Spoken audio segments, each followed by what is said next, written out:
سیدنا ابو موسیٰ اشعری رضی اللہ تعالیٰ عنہ نبی کریم صلی اللہ علیہ وسلم سے روایت کرتے ہیں کہ آپ صلی اللہ علیہ وسلم نے فرمایا، میں نے خواب میں دیکھا کہ میں مکے سے اس زمین کی طرف ہجرت کرتا ہوں جہاں کھجور کے درخت ہیں۔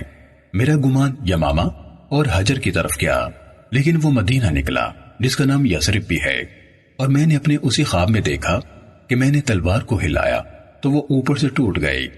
اس کی تعبیر احد کے دن مسلمانوں کی شکست نکلی۔ پھر میں نے تلوار کو دوسری بار ہلایا تو آگے سے ویسے ہی ثابت اور اچھی ہو گئی۔ اس کی تعبیر یہ نکلی کہ اللہ تعالیٰ نے فتح نصیب کی اور مسلمانوں کی جماعت قائم ہو گئی، یعنی جنگ احد کے بعد خیبر اور مکہ فتح ہوا اور اسلام کے لشکر نے زور پکڑا۔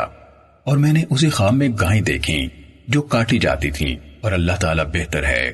جیسے یہ جملہ بولا جاتا ہے اللہ خیر، اس سے مسلمانوں کے وہ لوگ مراد تھے جو احد میں شہید ہوئے، اور خیر سے مراد وہ خیر تھی جو اللہ تعالیٰ نے اس کے بعد بھیجی، اور سچائی کا ثواب جو اللہ تعالیٰ نے ہمیں بدر کے بعد عنایت کیا۔ صحیح مسلم حدیث نمبر 5934۔